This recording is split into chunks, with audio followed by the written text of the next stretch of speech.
In classic 19th century economic theory, the ideal system operates entirely on its own. This is the laissez-faire, or non-interventionist baseline. In this theoretical model, the desires of consumers and the output of producers are the only variables that matter.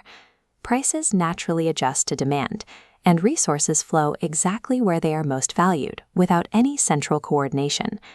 If this self-regulating engine clears every market efficiently, it raises an obvious question. Why do modern economies rely on massive, highly active public sectors to function? Modern economies treat the state as a mandatory, engineered economic agent, structurally embedded within the market loop. Governments intervene to resolve these mathematical and structural failures that the free market cannot fix on its own, while simultaneously planning for long-term macroeconomic development. To see exactly why this intervention is necessary, we have to look at the exact points where the traditional market model breaks down. The first fracture in the strict laissez-faire model appears when we examine what humans actually need to survive and thrive. Economists categorize these needs into private goods, public goods, and merit goods. Private goods operate under two strict conditions. They are excludable, meaning a producer can stop you from consuming them if you do not pay, and they are rivalrous, meaning if you consume a unit, no one else can consume that exact same unit. This graph shows how private goods behave. The supply and demand curves intersect cleanly, establishing an equilibrium price. The market clears perfectly. Public goods follow completely different physics. They are non-rivalrous and non-excludable. A national defense system or a lighthouse protects a specific individual without diminishing the protection offered to their neighbor. And crucially, you cannot stop a non-paying citizen from benefiting from them. Because producers cannot exclude non-payers, they have no mechanism to charge a price. Rational actors will simply use the good for free, meaning private capital has zero incentive to produce it. A strict laissez-faire system cannot process a product without a price tag. The existence of public goods guarantees that a totally free market will fail to provide everything a society requires. This specific inability of the free market to supply necessary public goods is known formally as market failure. When this engine encounters a public good, the transaction loop snaps. Resources cannot flow to where they are needed, leading to a suboptimal allocation of capital and a measurable drop in total social welfare. Fixing this stalled engine requires an external force operating outside the profit motive. The state bypasses the absent price mechanism by using taxation. It extracts resources directly from the economy and aggregates them into a public budget, forcibly allocating capital to build the infrastructure the market ignored. Market failure is a permanent structural reality. The public budget exists strictly to fill the mathematical voids left behind by the private sector. The second structural catalyst forcing the state to intervene is the presence of externalities. These occur when a transaction between a buyer and a seller generates uncompensated impacts on third parties who were not part of the original exchange. Consider industrial pollution. A factory produces goods and sells them to consumers, but the toxic runoff damages the health of the surrounding town. The society bears a heavy physical and financial cost that is entirely absent from the product's market price. To correct this, the government imposes taxes or strict regulations.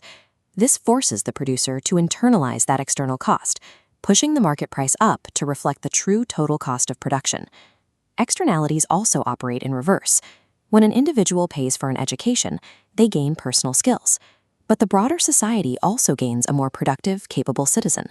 This is a positive externality. Because the individual does not reap 100% of the benefit of their education, a purely free market will underproduce it. The government steps in with subsidies and public schools to lower the cost and maximize the total social benefit.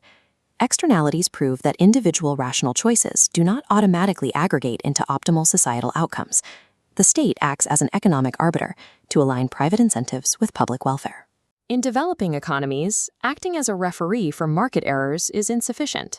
The state must transition into a direct agent for macroeconomic planning.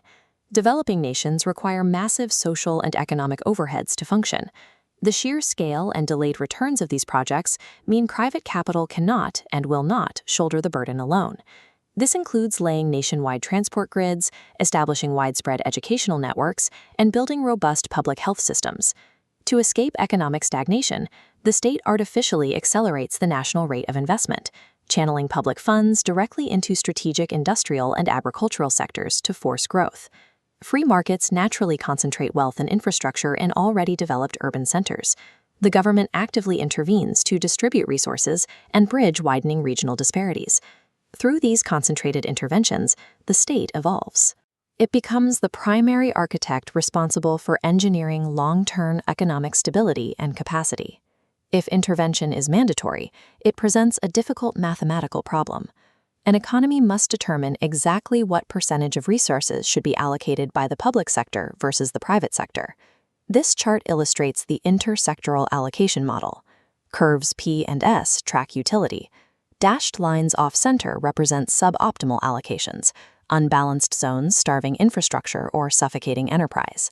The central intersection is the exact optimal balance, extracting maximum utility from both.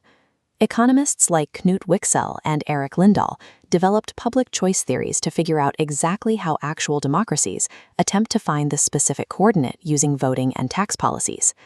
Public economics seeks to locate and maintain this precise mathematical intersection of utility, rather than pursuing infinite state expansion. Relying on the state introduces its own vulnerabilities, summarized as government failure. When interventions are mismanaged, bureaucratic inefficiencies, rigid wage controls, and poorly targeted subsidies trap capital and create resource misallocations, just as damaging as the ones they were meant to solve. Market failure occurs when the price mechanism breaks down. Government failure occurs when policy and administration break down.